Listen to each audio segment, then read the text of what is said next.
Segala puji, hormat, dan syukur kami naikkan kepada Engkau, ya Tuhan, Allah kami yang kami sembah di dalam nama Yesus, Gembala kami yang baik, yang oleh karena rahmat-Mu, Engkau berkenan menghimpunkan kami semua di sekitar perenungan firman Tuhan. Kami sudah siap untuk membuka telinga, pikiran, dan hati kami. Namun kami juga membutuhkan Engkau oleh Roh-Mu yang kudus, yang kiranya memberi kuasa kepada kami, untuk kami dapat memahami setiap kebenaran yang akan Tuhan sampaikan kepada kami pagi hari ini. Yang itu akan menjadi pegangan bagi perjalanan hidup kami sebagai orang percaya kepadamu. Sehingga hidup kami menjadi hidup yang menyenangkan dan memuliakan Tuhan. Dan mari Tuhan, Engkau berfirman atas kami sekalian pada pagi ini, oleh sebab kami pun sudah siap untuk menerimanya. Dalam nama Yesus, firman hidup yang kekal, kami sambut firman Allah. Haleluya. Amin. Salam. Apa kabar Bapak Ibu? Luar biasa. Haleluya. Puji Tuhan, karena Tuhan oleh anugerahnya menghantar kita di bulan Desember, bulan terakhir untuk tahun 2022.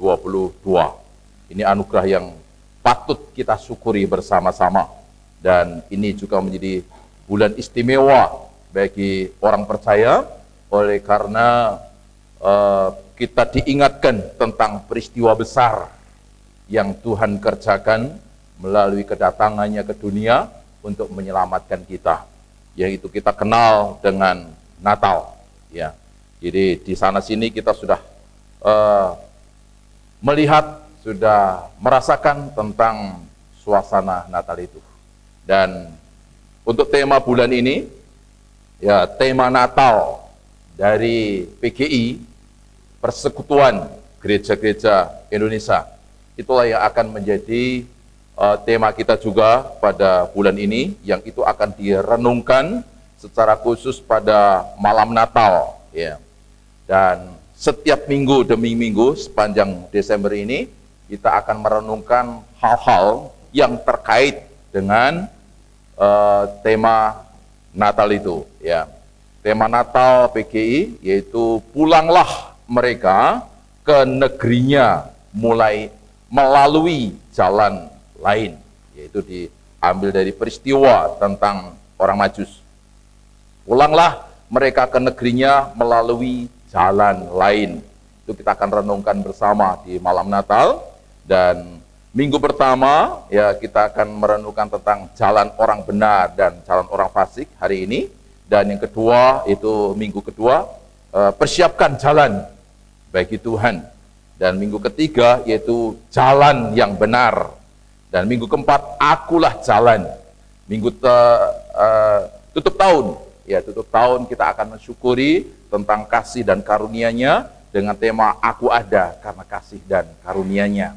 Dan di tanggal 1 kita akan merenungkan tentang hidup di jalan yang ditunjukkannya. Ya, semua tema-tema mingguan itu kita tempatkan di bawah tema bulanan, itu jalan kehidupan. Nah, kita akan merenungkan pada pagi ini, yaitu jalan orang benar dan jalan orang fasik. Mazmur pasal yang pertama. Mari kita baca bersama. Saya berharap bahwa kita menyimak dalam Alkitab, ya, karena di slide seringkali terpotong-potong, ya, sehingga kita nggak bisa melihat secara keseluruhan. Ya, walaupun nanti ada ayat-ayat referensi yang diambil dari ayat-ayat lain, yang dari situ kita akan melihat di slide. Mazmur pasal yang pertama, ayat 1 sampai ayat yang ke-6. Kita akan membaca bersama-sama. Saya akan membaca ayat yang ganjil, jemaat membaca ayat yang genap, silih berganti. Ya. Mari kita baca. Berbahagialah orang yang tidak berjalan menurut nasihat orang fasik, yang tidak berdiri di jalan orang berdosa, dan yang tidak duduk dalam kumpulan pencemooh.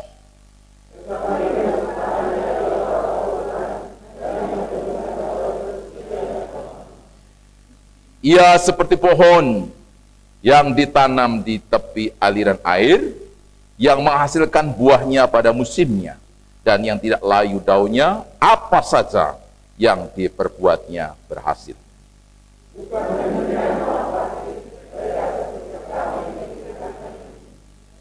Sebab itu orang fasik tidak akan tahan dalam penghakiman, begitu pula orang berdosa dalam perkumpulan orang benar.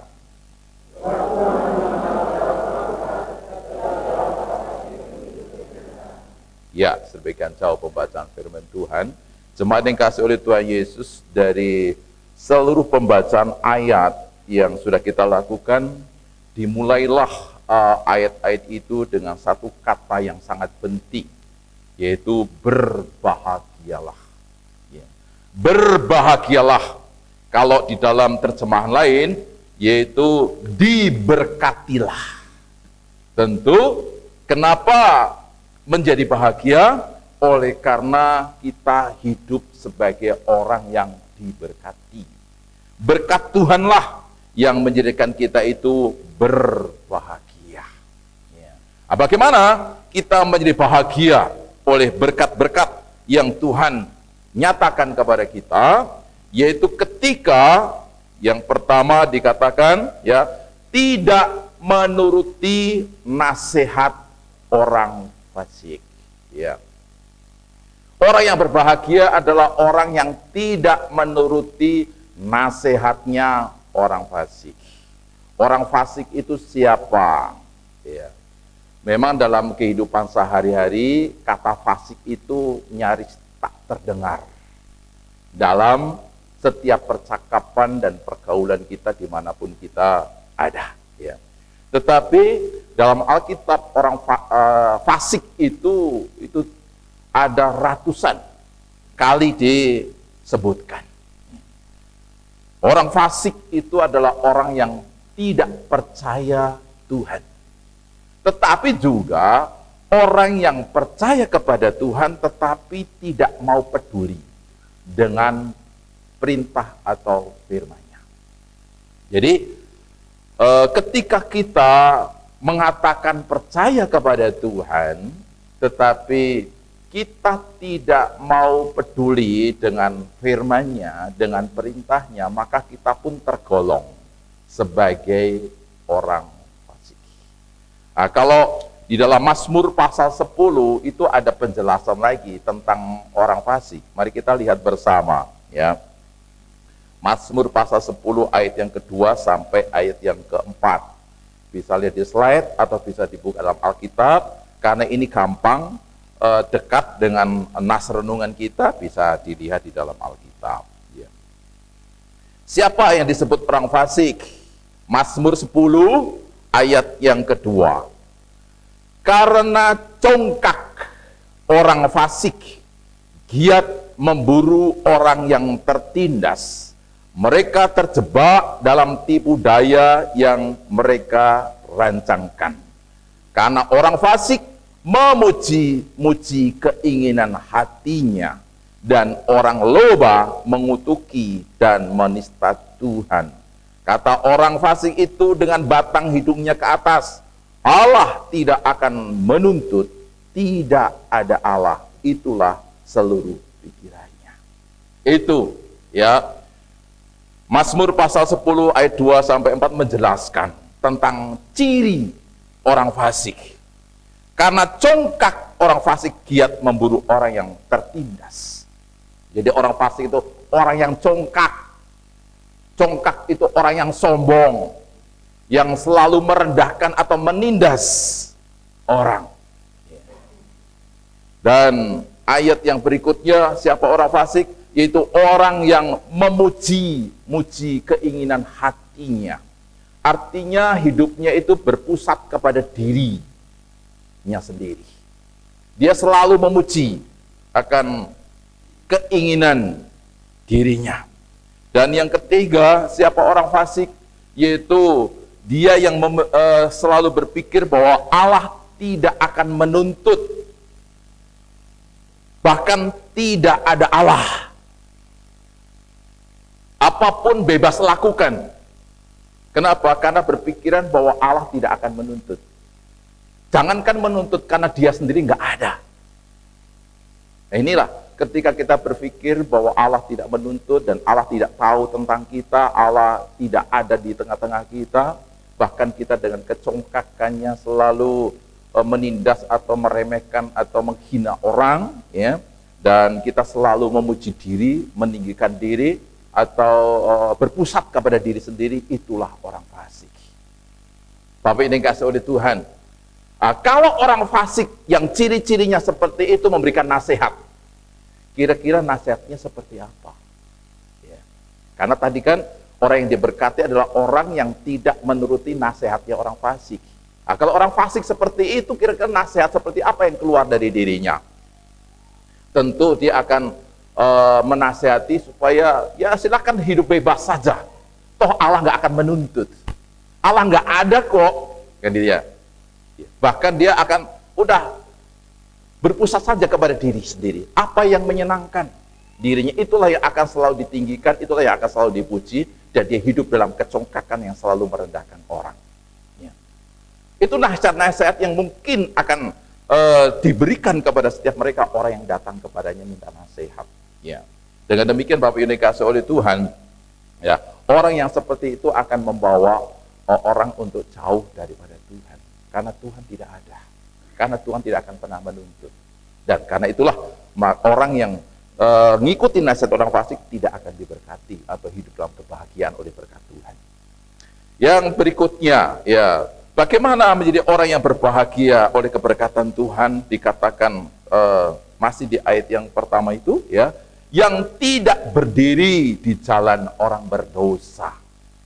Berdiri di jalan orang berdosa itu maksudnya tidak mencontoh atau meneladani gaya hidup orang berdosa. Tidak mau tertarik kepada jalan yang selalu dilalui oleh orang berdosa itu. Ya, kadang-kala kan kita ini bisa tertarik dengan mereka orang-orang berdosa oleh karena apa? Karena mereka berprestasi, karena mereka memiliki segala hal yang berkelimpahan dan sebagainya. Sehingga itu bisa menarik akan diri kita untuk masuk berdiri di jalan kehidupan orang berdosa itu. Ya. Jadi ketika kita mencontoh pola hidup orang berdosa, maka kita pun akan menjadi orang yang tidak akan hidup dalam kebahagiaan oleh berkat Tuhan. Dan yang ketiga, masih di ayat yang sama, ya ayat 1 ya, dan yang tidak duduk dalam kumpulan pencemooh, ya, tidak masuk dalam komunitas kumpulan para pencemooh. Siapa yang disebut pencemooh itu? Pencemooh itu penghina. Pencemooh itu orang yang suka menganggap diri lebih baik dan merendahkan akan orang lain. Ya, Bapak dikasih oleh Tuhan Yesus Kristus, ada ayat yang menjelaskan tentang si pencemooh ini. Amsal 21 ayat 24, kita lihat di slide saja. Amsal pasal 21 ayat 24. Agak lama ya. Oke, kita silakan kalau mau buka ya. Amsal pasal yang ke-21 ayat 24. Kita akan baca bersama-sama. Seperti apa pencemooh itu? Amsal pasal 21 24 1 2 ya. Orang yang kurang ajar dan sombong pencemooh namanya. Ia berlaku dengan keangkuhan yang tidak terhingga. Orang yang kurang ajar dan sombong pencemooh namanya. Ya. Jadi siapa pencemooh itu? Adalah orang yang kurang ajar. Ya. Kalau dalam bahasa kamus bahasa Indonesia, kurang ajar itu orang yang tidak sopan, ya, yang songong, ya gitu ya. Ini songong bukan bahasa kamus bahasa Indonesia, tapi kamusnya mereka ini ya. Ya.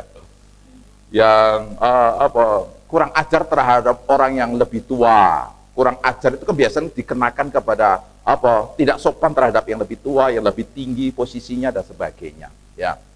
Nah, Orang yang kurang ajar dalam hal berkata, orang yang kurang ajar dalam hal bersikap, orang yang kurang ajar dalam berperilaku, itulah adalah orang yang menjadi pencemooh namanya.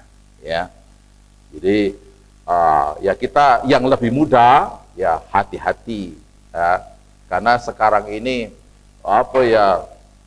banyak anak-anak ya, entah anak yang masih balita, yang sudah pemuda dan sebagainya, itu lebih cenderung kurang ajar.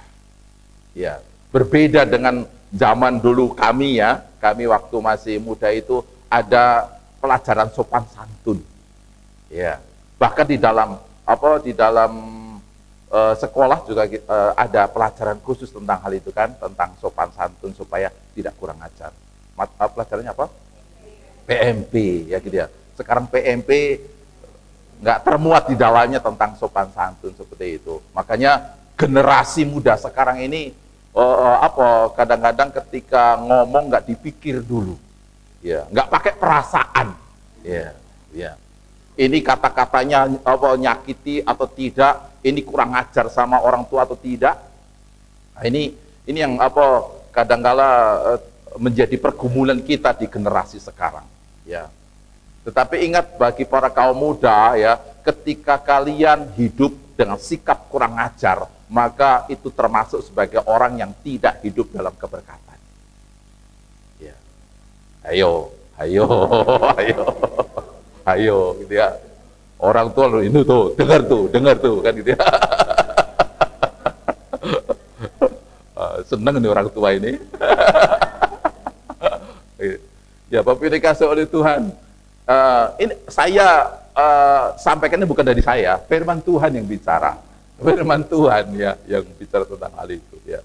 Jadi ini penting bagi kita ya, dan kita jangan masuk dalam kumpulan komunitas orang-orang yang kurang ajar, gitu ya, karena itu akan menjauhkan kita dari keberkatan yang membahagiakan kita.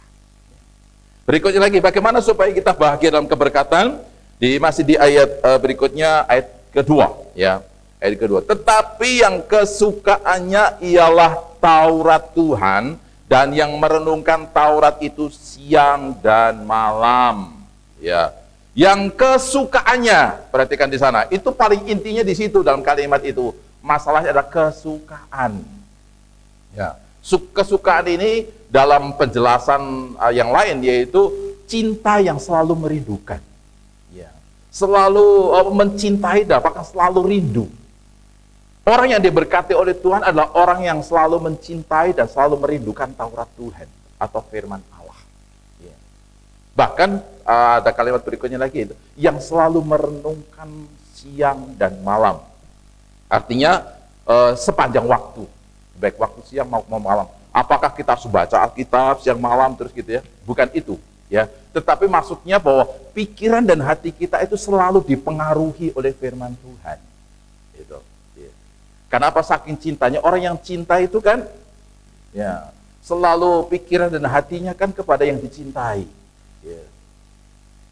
Dimanapun, kapanpun, dalam keadaan apapun, pikirannya hanya selalu yang dicintai. Seperti itulah ketika kita menyukai akan firman Tuhan, itu berarti pikiran dan hatinya selalu dipengaruhi oleh firman Tuhan. Nah, selama ini apa yang mempengaruhi pikiran kita?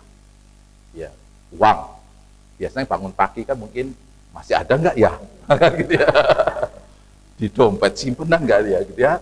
Nah, kalau nggak ada, Bu Yusi masih di rumah nggak ya? Saya mau datang dulu. Kan gitu ya. Uang. Atau kekhawatiran. Atau makanan, makan apa ya hari ini, makan apa ya, di mana kita makan, itu mungkin pikirannya. Dan memang itu akan bisa menghimpit benih kebenaran, kalau dalam ilustrasi yang diberikan oleh Tuhan Yesus kan, bahwa firman itu akan bisa dihimpit oleh kekhawatiran, oleh berbagai macam keinginan duniawi. Ya. Bapak dikasih oleh Tuhan Yesus Kristus, sejauh mana saat ini kita mencintai atau suka terhadap firman? Kalau kita tidak terlalu suka, mulailah menyukai akan firman itu. Kenapa? Karena dengan suka akan firman, itulah yang akan membuat kita selalu rindu. rindu akan firman Tuhan. Kita datang beribadah mendengar firman bukan kewajiban. Ya, saya orang Kristen ya wajib ke gereja. Ketika di gereja ya wajib mendengar firman. Bukan kewajiban, tapi memang kesukaannya gitu loh. Memang harus suka dengan hal itu. Kalau sudah suka maka tidak akan menjadi beban dalam kita melakukan hal itu. Baik di hari Minggu maupun juga di hari-hari biasa, ya, seperti itu. Bapak yang dikasihi oleh Tuhan Yesus, orang yang mencintai atau suka terhadap firman Allah, maka dia akan mengalami keadaan seperti perumpamaan yang diberikan oleh ayat itu, ayat ketiga, ya. Ia seperti pohon yang ditanam di tepi aliran air, yang menghasilkan buahnya pada musimnya, dan yang tidak layu daunnya, apa saja yang diperbuatnya berhasil. Ya, orang yang suka dengan firman Tuhan, yang dalam setiap langkah geraknya dimanapun, ketika di tempat pekerjaan, ketika di tempat dagang, ketika di tempat sekolah, kuliah, atau di tempat kita bermasyarakat, selalu dipengaruhi oleh firman Tuhan, maka dia ada di dalam seperti pohon yang ditanam di tepi aliran air. Artinya apa? Dia berada di tempat yang tepat. Kenapa? Karena dia ada di tepi aliran air.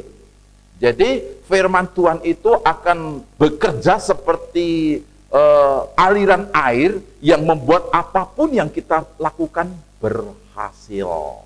Ya. Bapak yang dikasihi oleh Tuhan Yesus, keberhasilan pohon itu disebutkan bahwa daunnya tidak akan layu. Dalam segala musim apapun, dalam keadaan apapun, ternyata tidak akan terganggu, tetap eksis. Ya. Tetap tidak akan layu. Ya. Bahkan sesuai dengan musim yang ditemui, maka dia pun akan menghasilkan buah. Itulah keberhasilan. Ya. Ini bukan berdasarkan daerah di mana dia berada, bukan itu. Ya. Ketika dia ada di lembah, ketika dia ada di gunung, ketika dia ada di ladang, ketika dia ada di padang gurun sekalipun, ketika dia ada aliran air, maka dia akan tetap berhasil. Tidak ditentukan oleh dia ada di mana. Dan itu dinyatakan juga oleh firman Tuhan di dalam, mari kita lihat bersama, Ulangan pasal yang ke-28, ayat yang pertama. Ya, kita baca di slide saja supaya lebih cepat, ya. Ulangan 28 ayat 1 dan ayat yang kedua. Kita baca bersama, 1, 2, ya. Jika engkau baik-baik mendengarkan suara Tuhan Allahmu dan melakukan dengan setia segala perintahnya yang kusampaikan kepadamu pada hari ini, maka Tuhan Allahmu akan mengangkat engkau di atas segala bangsa di bumi.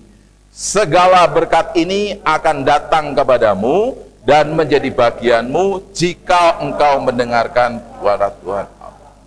20 ayat 3. Diberkatilah engkau di kota dan diberkatilah engkau di ladang. Ya. Diberkatinya orang itu bukan berdasarkan dia ada di kota atau dia ada di ladang. Tapi apakah dia memiliki air yang bisa mempengaruhi pertumbuhannya, mempengaruhi daunnya tetap hijau atau berbuah pada musimnya. Yaitu apa? Firman Tuhan. Jika engkau baik-baik mendengarkan suara Tuhan Allahmu dan melakukan dengan setia segala perintahnya yang kusampaikan kepadamu pada hari ini, maka Tuhan Allahmu akan mengangkat engkau di atas segala bangsa di bumi. Ya, ayat 3, diberkatilah engkau di kota, diberkatilah engkau di ladang. Ya. Jadi kita hidup dalam keberkatan yang akan membahagiakan kita itu bukan berdasarkan kita ada di mana, tapi apakah kita hidup di dalam firman Tuhan atau tidak. Ya. Bapak ini kasih Tuhan, kita akan melihat dua tokoh untuk bisa menjadi referensi tentang kebenaran ini. Ya. Yang pertama yaitu Lot. Ya. Kita baca kembali Lot, Kejadian pasal 13 ayat 10 sampai 23. Kejadian pasal 13, 10 bisa dibuka karena ini mudah ditemukan. Kejadian itu di belakangnya Wahyu. Oh enggak ya? Oh. Betul kan, setelah Wahyu selesai kan mulai lagi. Kejadian pasal 13 ayat 10 ya, tentang Lot. 1, 2 ya. Lalu Lot melayangkan pandangannya dan dipilih bahwa seluruh lembah Yordan banyak airnya seperti taman Tuhan, seperti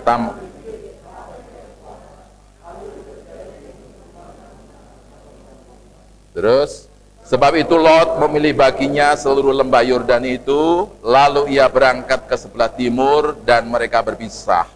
Abraham menetap di tanah Kanaan, tetapi Lot menetap di kota-kota lembah Yordan dan berkemah di. Adapun orang Sodom sangat jahat dan berdosa. Ya, ya.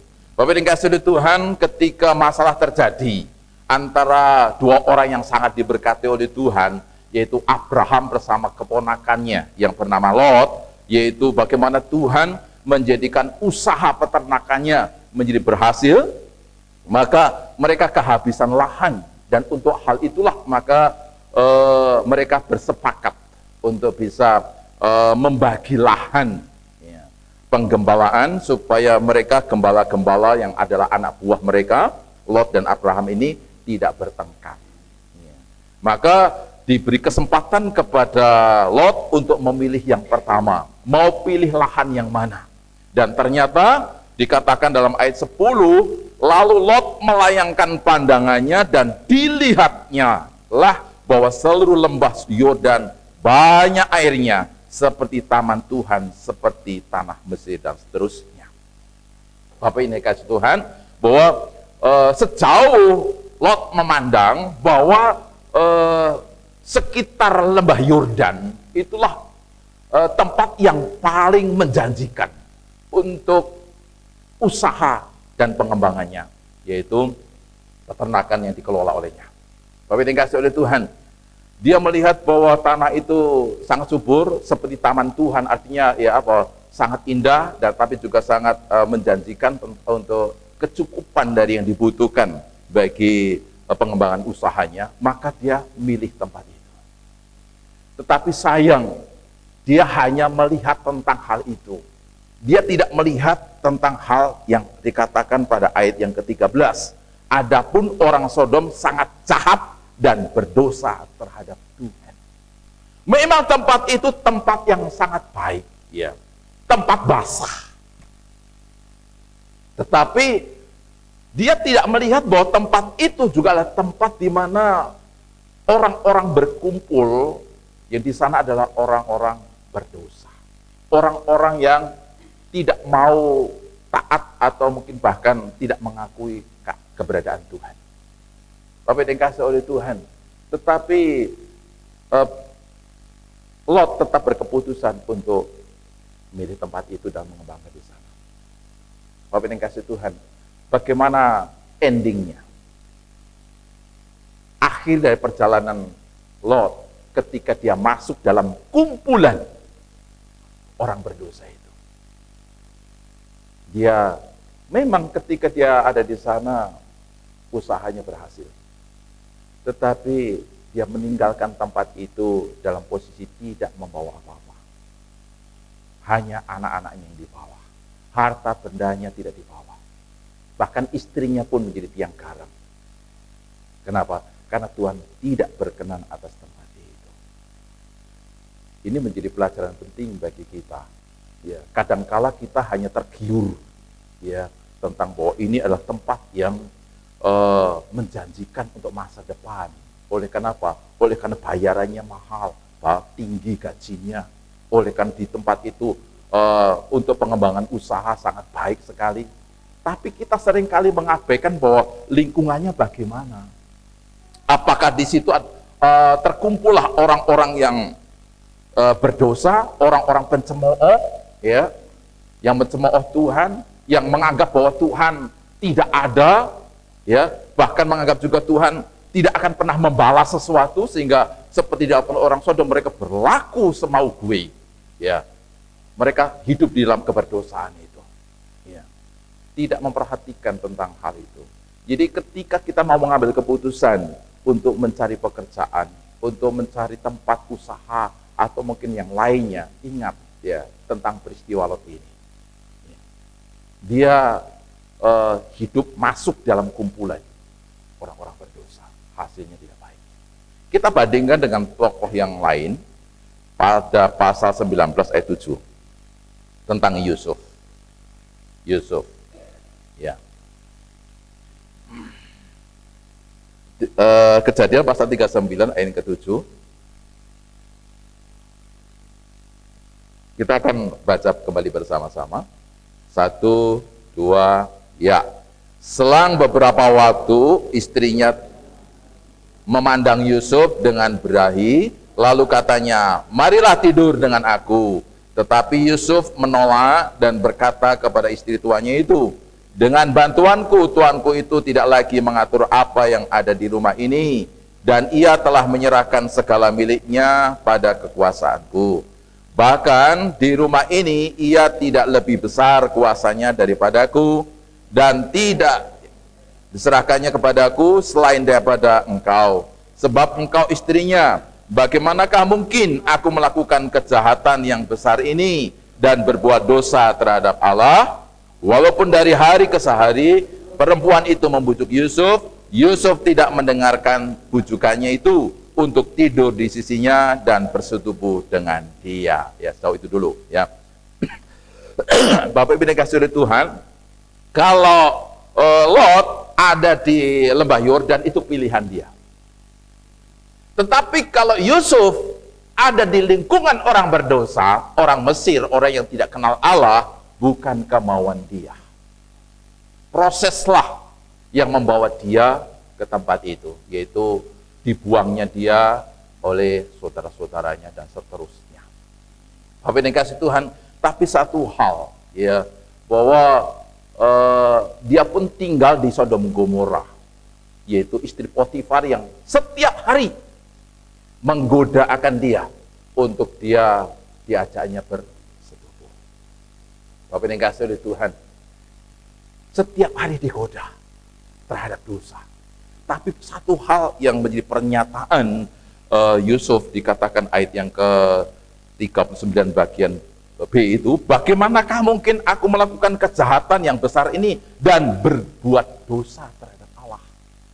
Gak mungkin aku berbuat jahat dan berdosa kepada Allah. Itu artinya apa? Bahwa dia berpegang teguh kepada firman Tuhan. Dosa itu kan melanggar perintah, itu definisinya. Dia tidak mau melanggar perintah Tuhan. Dia tetap ingin tinggal di dalam firman Allah. Sehingga walaupun banyak sekali godaan-godaan untuk menyeret dia berdiri di tengah-tengah orang berdosa. Bahkan kumpulan para pencemooh, orang fasik. Tetapi dia tidak mau goyah. Dia tetap tidak mau menyakiti Tuhan. Dia tetap tidak mau berbuat dosa. Hasil akhirnya apa? Ayat 21. Ya. Di pasal yang sama itu, tapi ayatnya ke-21. 1, 2, ya. Tetapi Tuhan menyertai Yusuf dan melimpahkan kasih dia dan membuat Yusuf kesayangan bagi. Ya, memang pada waktu akhirnya dia pun mengalami kesulitan. Ya, dia dipenjara, tetapi satu hal, ya, walaupun dia ditinggalkan oleh ayahnya, ditinggalkan oleh saudara-saudaranya, ditinggalkan oleh majikannya, dan dia masuk dalam penderitaan di penjara. Tapi satu hal, Tuhan sayang sama dia. Tuhan menyertai dia. Tuhan menolong dia. Itulah yang menjadi jaminan apapun yang dibuat Yusuf berhasil. Ya. Jadi dimanapun Yusuf berada, dia selalu merenungkan firman Tuhan siang dan malam. Pikiran dan hatinya dipengaruhi oleh firman Tuhan. Dan itulah yang menjadi mata air bagi dirinya. Sehingga dia tidak akan pernah menjadi layu daunnya, bahkan berhasil apapun dia berbuat. Dia menjadi orang yang diangkat oleh Tuhan, dia menjadi orang yang sungguh diberkati dan memberkati. Bukan hanya memberkati istana di mana dia diberikan kekuasaan, tapi juga memberkati bangsa-bangsa lain, memberkati akan keluarganya. Oleh karena apa? Karena hidupnya dibuat oleh Tuhan berhasil. Dan kenapa Tuhan melakukan hal itu? Oleh karena dia selalu ada di tepi aliran air, yaitu firman Tuhan. Dari apa yang kita renungkan, kita tahu sekarang, ya, bagaimana kita menjadi orang yang akan diberkati, sehingga itu membawa kebahagiaan bagi kita. Tapi sebaliknya ketika kita mau menuruti nasihatnya orang fasik, mau tergoda terhadap contoh atau keteladanan orang berdosa, mau kita masuk dalam kumpulan para pencemooh, maka hasilnya apa? Dikatakan kembali kepada Mazmur, dasar renungan kita, ya. Dikatakan ayat yang keempat, ya. Bukan demikian orang fasik, mereka seperti sekam yang ditiupkan angin. Sebab itu orang fasik tidak akan tahan dalam penghakiman. Begitu pula orang berdosa dalam perkumpulan orang benar. Sebab Tuhan mengenal jalan orang benar, tetapi jalan orang fasik menuju kebinasaan. Ya, ada 3 hal yang dialami oleh orang fasik, yaitu dia akan hidup bukan seperti pohon yang bertumbuh, tetapi akan seperti sekam.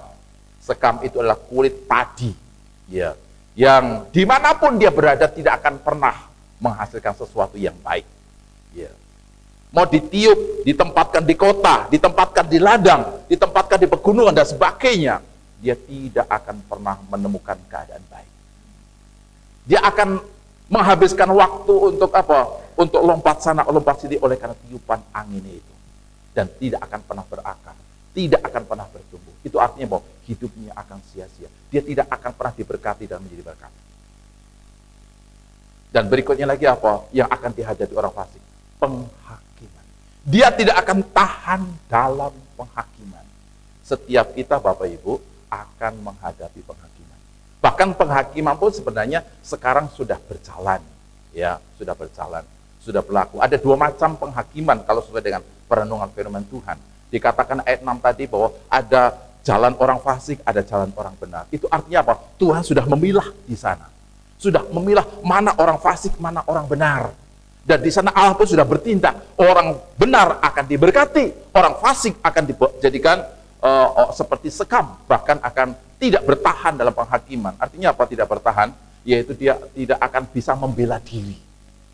Tempat pengadilan, penghakiman itu kan tempat untuk membela diri ketika dia dihakimi. Ya. Tetapi bagi orang fasik, orang berdosa, dia tidak akan pernah bisa membela diri. Bahkan pada waktunya akan orang berseru, Tuhan, Tuhan, bukankah aku bernubuat demi namamu, mengusir setan demi namamu, ya, mengadakan mujizat demi namamu, tapi Tuhan katakan, aku tidak kenal kamu. Mengerikan ketika hal itu terjadi atas kita. Ya. Tapi itulah yang akan dihadapi oleh manusia. Ya. Karena itu kita harus selalu sadar bahwa Tuhan akan menuntut. Kita harus selalu sadar bahwa Tuhan itu ada. Dan itu harus menjadi dasar untuk kita bijak dalam menjalani kehidupan ini. Tuhan akan menghakimi. Sekarang ini dengan memilah mana orang benar, orang fasik. Tapi pada waktunya juga akan dihakimi secara penentuan apakah kita hidup dalam kekekalan bersama dengan Tuhan atau mungkin hidup dalam kekekalan bersama dengan penderitaan kekal. Ya. Dan kini nasib orang fasik yang terakhir apa? Akan dibinasakan. Mengerikan. Jadi Bapak yang dikasihi oleh Tuhan, jadilah orang percaya, tapi jangan orang percaya yang fasik. Tadi sudah dijelaskan kan, orang percaya yang fasik itu seperti apa? Ya. Coba diingat, direnungkan bersama-sama. Ya. Yaitu hidup dalam ketidakpercayaan adanya Tuhan atau mengabaikan tentang firman Tuhan. Yang selalu meneladani pola hidupnya yaitu bukan Tuhan, ya, bukan kumpulan-kumpulan orang percaya, tetapi justru orang-orang berdosa. Kita berharap bahwa ya kita semua selalu rindu ya untuk masuk senantiasa dalam kumpulan orang-orang percaya. Ya, jangan masuk dalam kumpulan mereka orang-orang berdosa dan para pencemooh. Ketika mungkin ada kesempatan berkomunitas antara orang percaya di dalam gereja, atau mungkin di dalam tingkat daerah, ya, mungkin di komisi pemuda, mungkin di komisi wanita, ya, atau mungkin nanti di komisi pria, kalau mungkin itu ada, masuklah ke sana. Jangan sampai ke komunitas yang orang berdosa kita sampai bela-belain, ya. Bahkan itu menjadi alasan, aku nggak punya waktu ya untuk apa? Untuk masuk dalam komunitas orang percaya. Kenapa? Karena aku sibuk dengan ini, sibuk dengan itu dan sebagainya. Ya, padahal apa? Yang kita lakukan di sana adalah pemberian Tuhan. Tapi pemberian Tuhan itu seringkali menjadi alasan bagi kita untuk kita meninggalkan komunitas-komunitas orang percaya. Kita belajar dari peristiwa Lot ya. Mari kita sungguh-sungguh peliharakan bahkan pertumbuhkan diri kita. Dosa itu memang memberi kepuasan. Dosa memberi kepuasan, tapi tidak akan pernah memberi kebahagiaan. Ingat itu, dosa memberi kepuasan. Kalau Bapak Ibu cari kepuasan, silahkan melakukan dosa pun juga bisa puas, tapi tidak akan pernah memberi kebahagiaan. Kalau Bapak Ibu ingin diberkati yang akan membawa kebahagiaan, maka silahkan putuskan, tinggalkan, fasihkan hidup benar dengan senantiasa merenungkan firman Tuhan siang dan malam. Berkat Tuhan akan tercurah atas hidup kita. Tuhan memberkati.